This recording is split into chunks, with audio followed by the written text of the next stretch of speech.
Hello मेरे प्यारे बच्चों, आशा करता हूँ आप लोग सब बढ़िया होंगी। तो इस वीडियो में हम लोग ICC mathematics for the year 2025 के स्पेसिमेन क्वेश्चन पेपर जो कि काउंसिल ने अपने वेबसाइट में अपलोड किया उसका सॉल्यूशन देखने वाले। एक चीज मैं कह देता हूं कि इस बार जो मैंने देखा है स्पेसिमेन पेपर में, वहां पे एप्लीकेशन बेस्ड क्वेश्चन की जो परसेंटेज है कंपेयर टू प्रीवियस ईयर वो थोड़ा बड़ा है। वो जब हम सॉल्व करेंगे तो आप देखोगे। तो यहाँ पे सिर्फ आपको सम्स करने से नहीं होगा, आपको चैप्टर समझना भी पड़ेगा। That is very important. ठीक है, चलिए बिना टाइम वेस्ट के स्टार्ट करते हैं। पहला सेक्शन ए है। सेक्शन ए 40 मार्क्स का है। अगेन यहाँ पे जो पहला क्वेश्चन है वो 15 मार्क्स का है, एमसीक्यू। ठीक है, देखते हैं क्वेश्चन 1 क्या है, एमसीक्यू का ये। ठीक है, अ पॉलिनोमियल इन एक्स, कोई भी पॉलिनोमियल है एक्स में, is divided by x minus a. आप जब एक्स माइनस ए से उसको डिवाइड करते हैं, and for X minus A to be a factor, अगर x माइनस ए फैक्टर है of this polynomial, the remainder should be, जाहिर सी बात है रिमाइंडर को 0 होना पड़ेगा। सिंपल सा लॉजिक है यार। 10 है, 10 को 5 से डिवाइड करोगे तो 5 2s are 10, रिमाइंडर कुछ नहीं बचा, तभी तो 5 इज अ फैक्टर ऑफ 10। इसी तरह x माइनस ए फैक्टर कब होगा पॉलिनोमियल का, जब रिमाइंडर 0 होगा, यानी कि option B is my correct option. Simple सा था ये वाला। ये क्वेश्चन बड़ा अच्छा दिया है, देखो। Radha deposited rupees 400 per month in a RD amount for 18 months. Recurring deposit account में उन्होंने 18 महीना के लिए पैसा जमा किया। ठीक है, The qualifying sum of money for the calculation of interest. अब कितने पैसे पे उसको इंटरेस्ट मिलेगा? तो जो मोस्ट कॉमन मिस्टेक है जो मैंने देखा है, जस्ट लुक ओवर हियर, बच्चे क्या करते हैं कि भैया 18 महीना है, 400 रुपया जमा दिया है, मतलब 7200, इस पे इंटरेस्ट मिलेगा। That is totally wrong. इसको आप टिक मत कर देना, this is a wrong answer.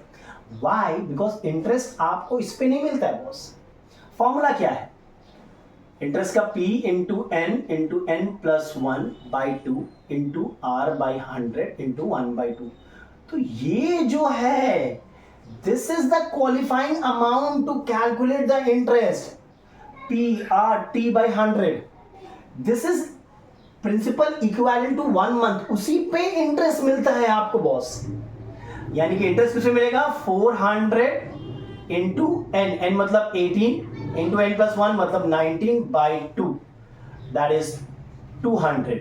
So 200 into 18, that is 3600 multiplied by 90। Am I clear? So how much is this? 0096 54, calculate कर लेते। 27 32, यहाँ पे 0063 00486 68400 68,400। बी केयरफुल, ये आपका क्वालिफाइंग अमाउंट है जिसपे आपको इंटरेस्ट मिलेगा। सबसे कॉमन मिस्टेक है, बच्चे एनपी कर देते हैं, बोलते भैया इस पे इंटरेस्ट मिलेगा, नहीं इस पे इंटरेस्ट नहीं मिलेगा। चलिए क्वेश्चन नंबर 3 का सिर्फ मैंने डायग्राम बनाया है, मैं इसको थोड़ा सा रब कर दे रहा हूं। I hope this is clear. देखो ये एप्लीकेशन बेस्ड है, यहाँ पे ज्यादातर बच्चे लोग ना एनपी करके छोड़ देंगे। एनपी नहीं करना था भाई। हाँ, ये क्या बोल रहा है? Number 3, in the given in the adjoining figure, AC is the diameter of the circle, AP is 3 cm, PB is 4, QP is perpendicular on AB. If the area of APQ, आप देख सकते हो डायग्राम, 18 सेंटीमीटर स्क्वायर है, then the area of the shaded portion QPBC क्या होगा? देखो similarity का सम, लेकिन सर्कल का कॉन्सेप्ट यूज हुआ है। सबसे पहली बात, this angle is 90 degree. Why? This is angle at a semi circle. अगर डायमीटर से आप कोई भी एंगल बनाते हो सर्कमफ्रेंस में तो वो 90 डिग्री होता है। ये 90 मिल गया। अब ये सम बड़ा इजी हो गया। देखो 2 चैप्टर का कॉन्सेप्ट को इस्तेमाल किया है। ये 90, ये 90, APQBC, this is 3, this is 7, this whole is 7 because this is 4. now इसका ये 18 है। ये जो छोटा वाला ट्राइंगल है और ये जो बड़ा वाला ट्राइंगल है सिमिलर है। बोलो क्यों? क्योंकि ये एंगल दोनों में ही कॉमन है और ये एंगल इस एंगल के बराबर है। तो एंगल एक्सियम से अगर आपने सिमिलरिटी पढ़ा है तो ये दोनों ट्राइंगल सिमिलर है। और अगर ये सिमिलर है तो area, the ratio of the areas, मतलब अगर मैं area of APQ by area of ABC लिखूंगा, ये जो 2 ट्राइंगल है मेरा, इनके जो एरिया का रेशियो होगा that will be equal to the square of the ratio of the corresponding side. तो ये साइड AP जो साइड है वो AB को correspond कर रहा है, तो AP by AB का होल स्क्वायर ये होता है equals to PQ by BC का whole square equals to AQ by AC का होल स्क्वायर, ये भी लिख सकते हैं, लेकिन हमें ये डेटा पता था तो हमने लिख लिया ये। अब area of APQ is 18 by x, AP square मतलब 9, AB स्क्वायर मतलब 7 का square 49, 9 1 times 9 2 times, x is 98, total area 98 है, तो एरिया ऑफ दिस क्या होगा 98 माइनस 18 दैट इज 80, या option C 80 centimetre square that's the area. Clear है? ये अच्छा था। अच्छा ये रोमन 3 है, ठीक है, रोमन 3, ये रोमन 4 है, ये रोमन 5 है। क्लियर है? अच्छा 4 देख लेते हैं। In the adjoining diagram O is the centre of the circle and PT is the tangent, PT is the tangent, सही है। द वैल्यू ऑफ x क्या होगा? देखो OP रेडियस है, ये टैंजेंट है, तो रेडियस और टैंजेंट के बीच में 90 डिग्री होता है, सही है।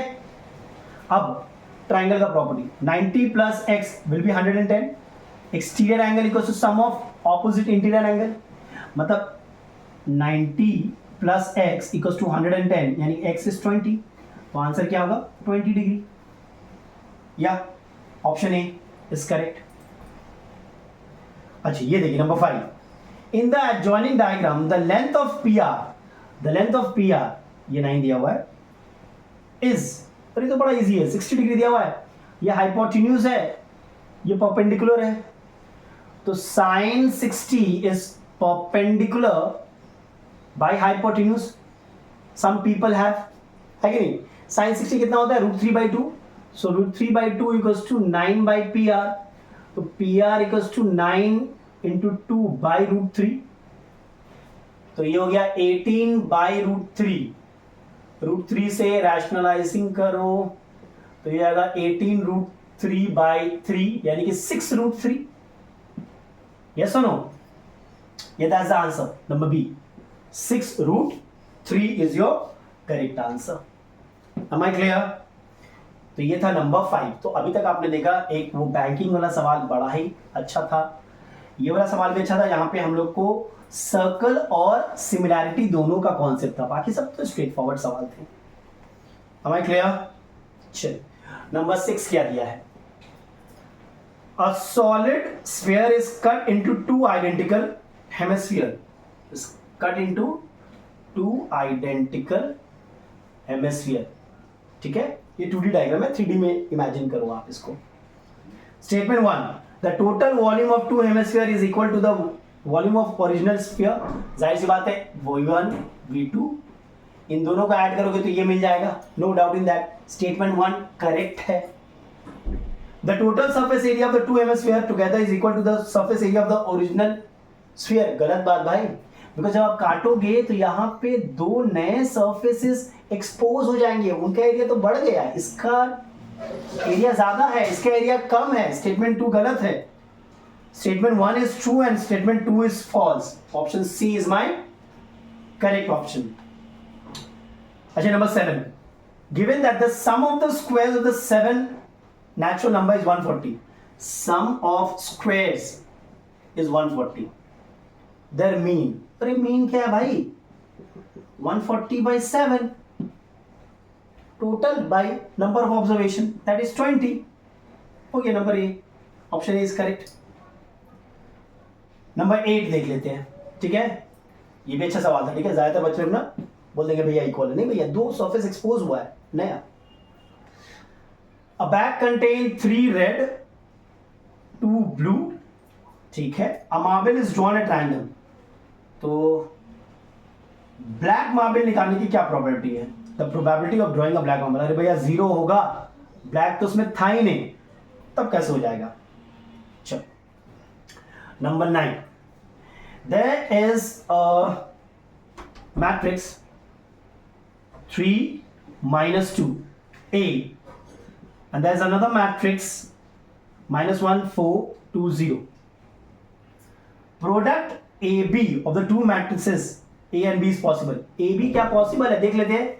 ए बी का ऑर्डर क्या है 1 क्रॉस 2, एक रो 2 कॉलम।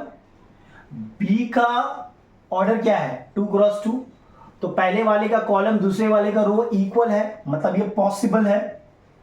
ठीक है, नंबर ऑफ कॉलम, ओ असर्शन था ये, असर्शन सही है भाई।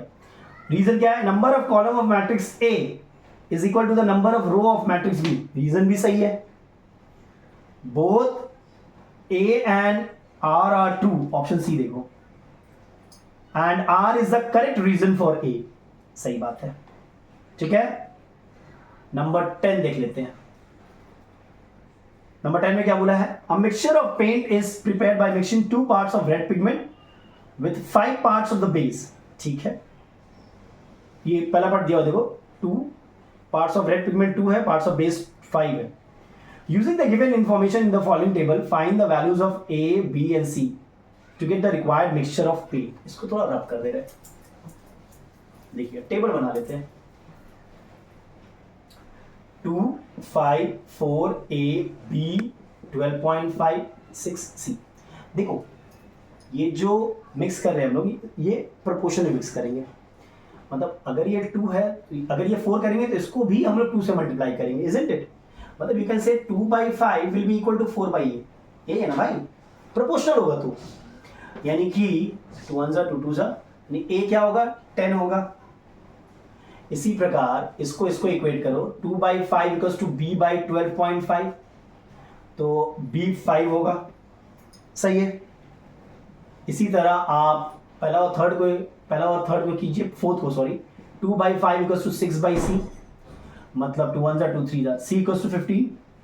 ऑप्शन डी देखो, ऑप्शन डी देखो, ये आपका करेक्ट ऑप्शन है। क्लियर है? चलिए नंबर 11 देख लेते हैं, इसको रफ कर देते हैं। अभी तक अच्छे सवाल थे यहां पे, ऐसा बात नहीं है। Number 11, an article which is marked at 1200 is available at a discount of 20%। मतलब इसमें आपको भैया डिस्काउंट मिलेगा। ठीक है, मतलब के 240 रुपीज आपको डिस्काउंट मिलेगा। मतलब कि आप इसको कितना में खरीद सकते हो, 960 रुपीज में खरीद सकते हो। अच्छा, इस पे जीएसटी भी चढ़ रहा है। जीएसटी कितना है 18%। द अमाउंट ऑफ एसजीएसटी, अरे भैया जीएसटी का परसेंटेज 18 है, तो एसजीएसटी का परसेंटेज क्या होगा 9 होगा, तो 9% निकाल लो इसका। आप 18% निकाल के उसको आधा भी कर सकते हो, तो ये हो जाएगा 9/100 इंटू 960, 0 0 गोज अवे, 9 6 54, 9 9 81, 87, यानी कि 87.40, 86 हो रहा भाई, 86 हो रहा, देखिए तो 9 6 54, हाँ 86.40 इज योर, क्या हो गया भाई, खत्म 86.40, दैट्स द आंसर। ये ऑप्शन डी है, ऑप्शन डी है। अच्छा, नंबर 12 देखो, 12 तो और भी इजी है। The sum of money required to buy 50 shares ₹40 share, sorry to buy 50 rupees 40 share, तो ये नंबर ऑफ शेयर हो गया, नॉमिनल वैल्यू ₹40 हो गया, एंड रुपीज यानी मार्केट वैल्यू हो गया 38.40, समझ लो। ठीक है, तो इन्वेस्टमेंट निकालना है। इन्वेस्टमेंट क्या होगा, number of shares into market value, 3840 by 100, 1 जा 2 जा 1920, यही आपका इन्वेस्टमेंट होना चाहिए। सही है, एकदम सही है। नंबर 13 देख लेते हैं। The roots of the quadratic equation x² - 1 = 0। अब देखो, तो x² = 1 यानी x क्या होगा +-1। ऐसा मत कर देना x = 1, नहीं, x = +-1 होता है। बिकॉज इस स्टेप के बाद हम लोग लिखते हैं x = ±√1, x = +-1, तो ये दोनों आंसर होगा, मतलब D is my correct option. 14 देख लेते हैं। 14 बड़ा प्यारा सम दिया है। चलो नंबर 14 देखते हैं क्या दिया हुआ है। Which of the following equation represents a line equally inclined to the axis. आपके ऑप्शंस क्या क्या है, मैं पहले ऑप्शंस लिख देता हूँ, फिर आपको मीनिंग समझाऊंगा किस तरह ये सॉल्व होगा। बड़ा ही प्यारा सवाल है।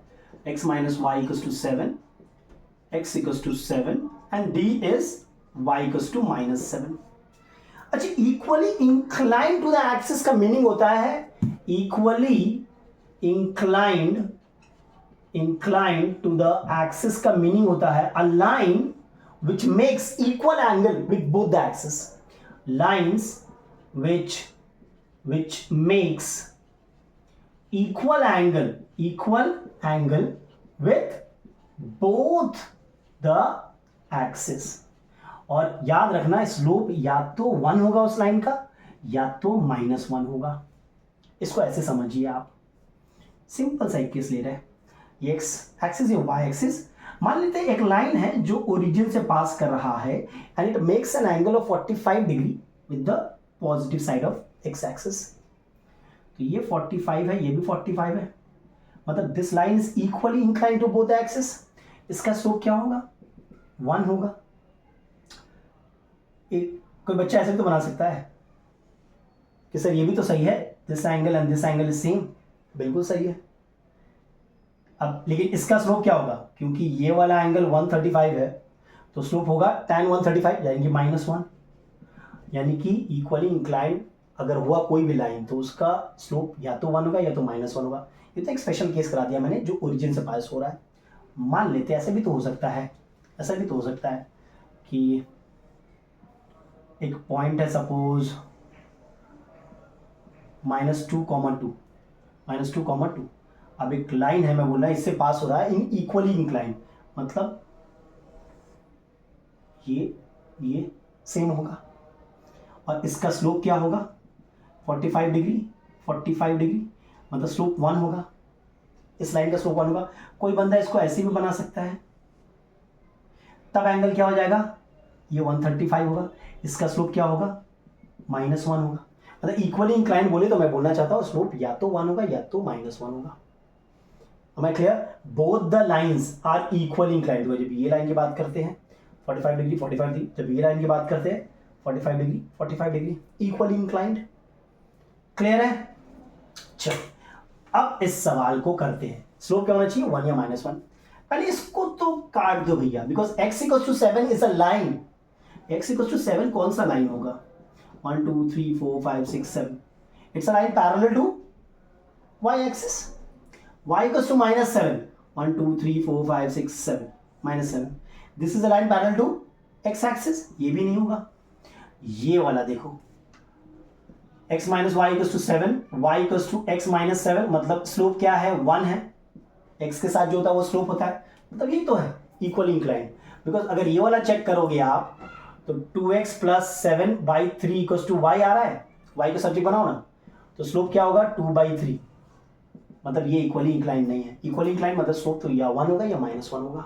Am I clear? चल ये तो हो गया। नेक्स्ट देखते हैं नंबर 15।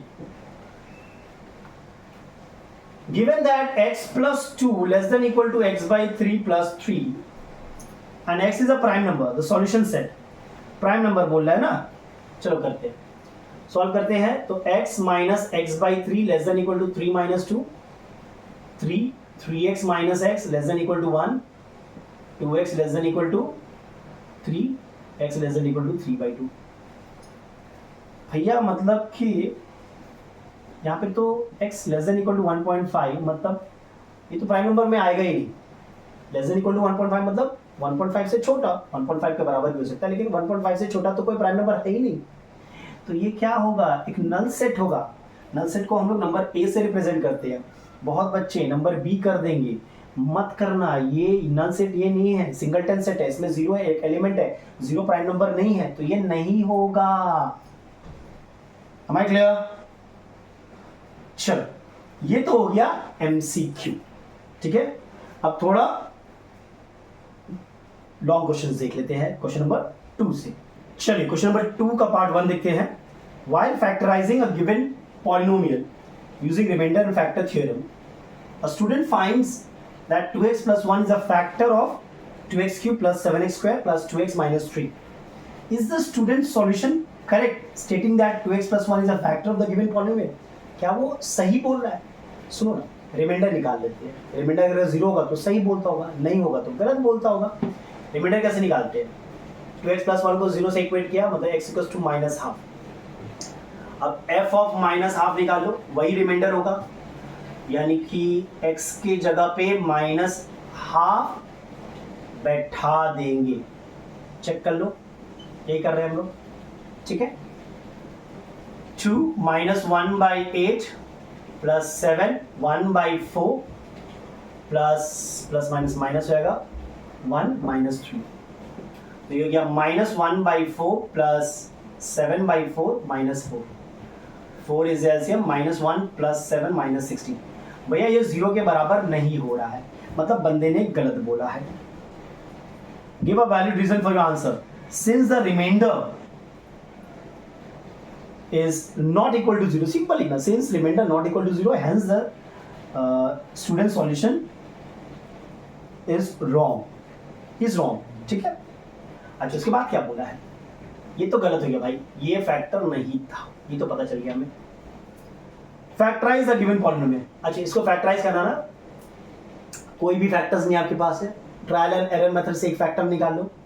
लास्ट में 3 है, मतलब +1 -1 +-3 से चेक करो, आएगा ही आएगा आंसर, ठीक है। पहले -1 से चेक करते हैं। 2 -1 क्यूब 7 -1 स्क्वायर +2 -1 -3, x = -1 से चेक कर रहे हैं हम लोग, तो ये -2 + 7 -2 -3, अरे 0 आ गया, मतलब x = -1, यानी x + 1 इज अ फैक्टर, एक फैक्टर निकल गया आपका। क्लियर है? अब बाकी के फैक्टर्स कैसे निकालेंगे? डिवाइड करेंगे, 2x³ + 7x² + 2x - 3। जिनको डिवीजन नहीं आता है मैं बाद में आपको एक इजी वे में बता दूंगा, अभी ये देखते हैं हम लोग। x + 1, तो ये 2x² हो गया, तो 2x³ + 2x², 5x² + 2x, मतलब +5x हो गया, तो 5x² + 5x, -3x - 3 -3 -3x - 3, division किया है। अब ये जो आ रहा है इसको हम लोग मिडिल टर्म करेंगे, तो 2x² + 6x - x - 3, middle term कर दिया एक ही बार में, इसको मिडिल टर्म करेंगे, तो 2x लिया, x + 3 -1 लिया, x + 3, यानी 2x - 1 और x + 3, यानी इसको अगर फैक्टराइज करोगे तो आपका फाइनल आंसर क्या होगा भाई? पहला फैक्टर है x + 1, दूसरा फैक्टर है 2x - 1 और तीसरा फैक्टर है x + 3। ये फैक्टराइज हो गया। ये आपको 4 नंबर का दिया था, बड़ा इजी स्ट्रेट फॉरवर्ड सम है, ये कोई टफ सम नहीं था, ठीक है।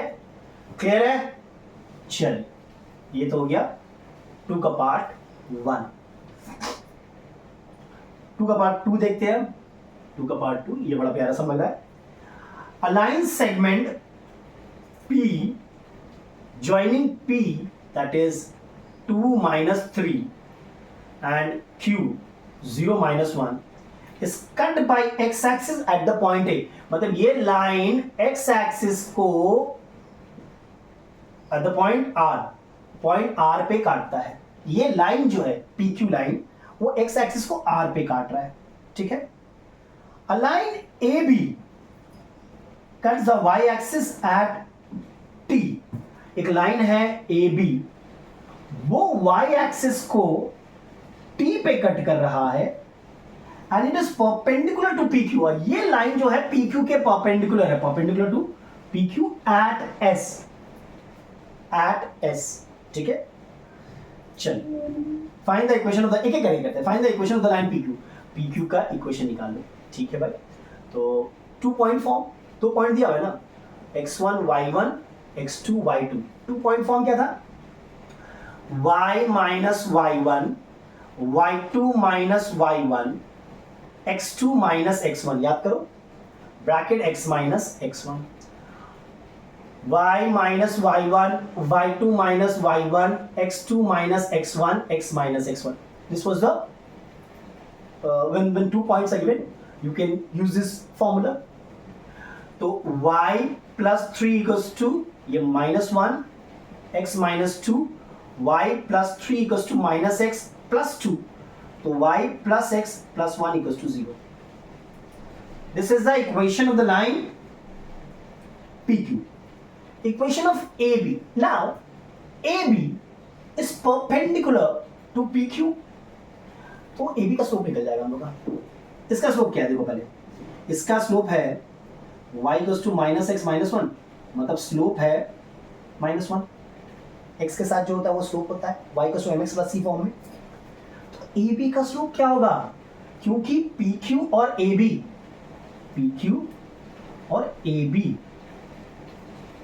परपेंडिकुलर है, तो इसका स्लोप -1 है, तो इसका स्लोप क्या होगा, m1 into m2 is equal to -1. m1 into m2 is equal to -1, -1 into m2 equal to -1, यानी 1 होगा. स्लोप 1 है, और ये जो लाइन है वो y एक्सिस को 0,6 पे मीट करता है. मतलब कि पॉइंट भी पता है, पॉइंट आपका है 0,6 और स्लोप है 1. ठीक है, आपको AB का एक पॉइंट पता है, y एक्सिस वो कहां पे कट कर रहा है वो, और उसका स्लोप भी पता है. तो y minus y1 equals to mx minus x1, याद है ये. तो y minus 6 equals to 1, x minus 0, तो y equals to x plus 6. ये आपका AB का इक्वेशन है. अच्छा, कोऑर्डिनेट ऑफ R क्या है. अच्छा, दिस लाइन PQ, RNS बोला है, this line PQ meets x axis eight R. तो पॉइंट कैसे निकालेंगे, बस इस इक्वेशन में x एक्सिस R ना, तो x एक्सिस को कहां पे मीट करेगा, बस x की जगह a पुट कर दो, y की जगह 0 पुट कर दो, खत्म. तो 0 प्लस a, मतलब पॉइंट मान लो x एक्सिस को जहां पे कट किया है, पॉइंट है a, 0 मान लेते हैं. ये लाइन x एक्सिस को कहां पे मीट करेगा, a, 0 पे. कोई भी पॉइंट x एक्सिस पे a, 0 होगा, पॉइंट यहां पुट कर दो, सेटिस्फाई करेगा. तो 0 plus a plus 1 equals to 0, a equals to -1. मतलब this line meets the y axis at x axis at -1, 0. Clear है. अगर कोई भी लाइन x एक्सिस को मीट करता है तो उस पॉइंट को हम लोग a, 0 लेते हैं, उस पॉइंट को उस इक्वेशन में पुट कर देते हैं. वही किया मैंने. अच्छा, S भी बोला है ना. S is the point of intersection, S is the point of intersection of AB and PQ. तो सॉल्व कर लो भाई. पहला इक्वेशन क्या है, y plus x plus 1 equals to 0. दूसरा इक्वेशन क्या है, y minus x minus 6 equals to 0. Check करो, इसको इधर लिया ना, तो y minus 6 minus 6 equals to y minus x minus 6 equals to 0.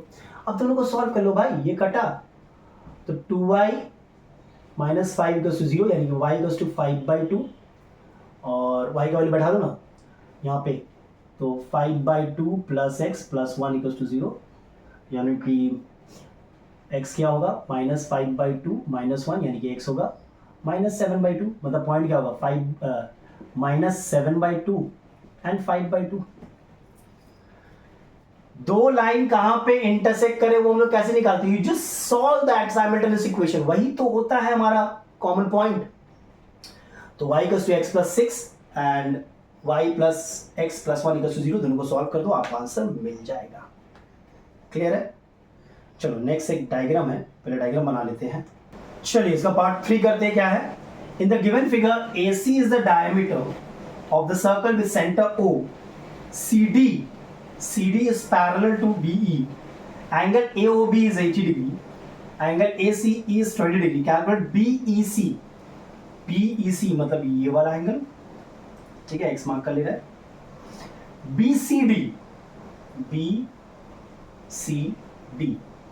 BCD अच्छा, डायग्राम पूरा नहीं बना था. BCD मतलब ये पूरा एंगल, और CED मतलब ये वाला एंगल. एक एक करके करते हैं, देखो ध्यान से देखना. यहाँ पे रख दे रहा इसको. देखिए सबसे पहले ये 80 है. देखो ध्यान से, जब भी सर्कल का सम हो तो जितना एंगल निकाल सको बेटर होगा. तो ये एंगल कितना होगा, ये स्ट्रेट लाइन है ना, तो 180 माइनस 80, दिस इज 100 डिग्री. ऐसा क्यों किया, बिकॉज देखो BOC is angle at the center and BEC is angle at the circumference. और रिलेशन है, angle at the circumference is half the angle at the centre. यानी अगर ये 100 है तो ये कितना होगा, 50 होगा। ऐसे लिखेंगे, angle BEC is half the angle BOC। Angle at the centre is twice the angle at circumference. इसको ऐसे ही बोल सकते हो, angle at the circumference is half the angle at the centre. Same segment में होना चाहिए, ठीक है। BOC BEC BC है कि नहीं, तो ये निकल गया भाई BCD। अच्छा ये वाला, अब देखो ध्यान से, ठीक है, ध्यान से देखिएगा, अगर ये 50 है तो ये भी तो 50 होगा, ऑल्टरनेट एंगल, मतलब DCE इज 50 डिग्री ऑल्टरनेट, ठीक है। अब देखो, देखिए ध्यान से देखिए, ये वाला एंगल और ये वाला एंगल के बीच में रिलेशन है। Again angle at the centre is twice the angle at circumference, मतलब angle ACB will be half of this 40 degree, मतलब ये 40 डिग्री। देखिए समझ में आ गया है, ये 80 तो ये 40, ये 100 तो ये 50, सेम लॉजिक यूज किया हम लोगों ने। तो ये पूरा एंगल कितना होगा, BCD होगा 50, 90, 100 एंड 10। डन। रीजन लिखते रहेगा भैया, angle at the centre is twice the angle at circumference, ये वाला अल्टरनेट एंगल था, ठीक है। CED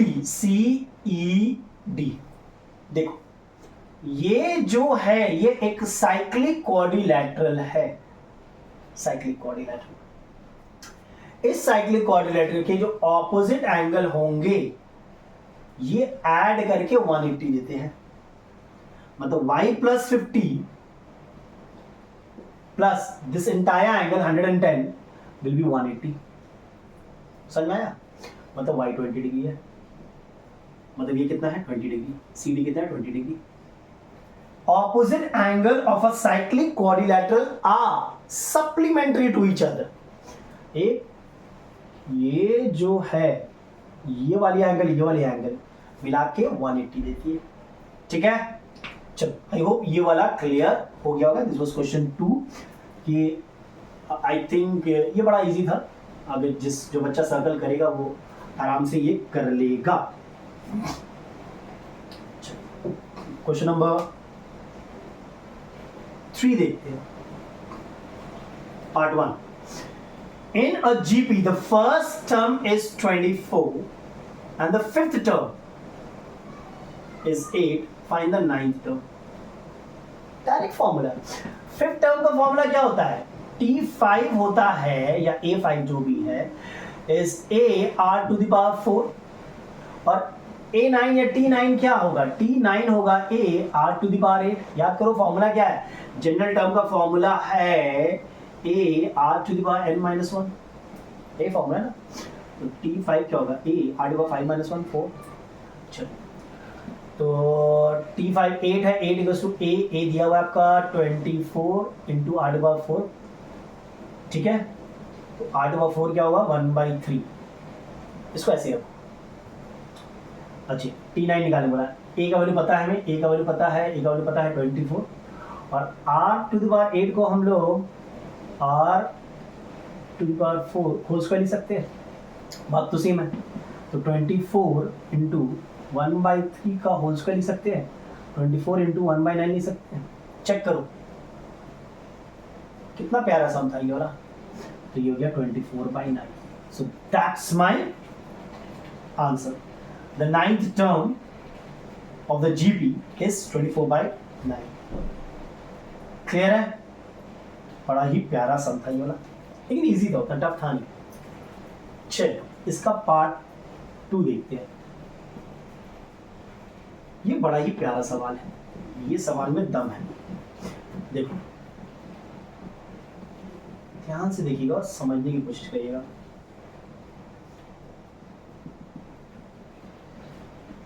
इसके अंदर पानी भरा होता है, जब इसको टिल्ट करेंगे तो पानी जाहिर सी बात है, पर जो भी था लिक्विड कुछ भी था तो वो ऐसा हो जाएगा, टिल्ट हो जाएगा।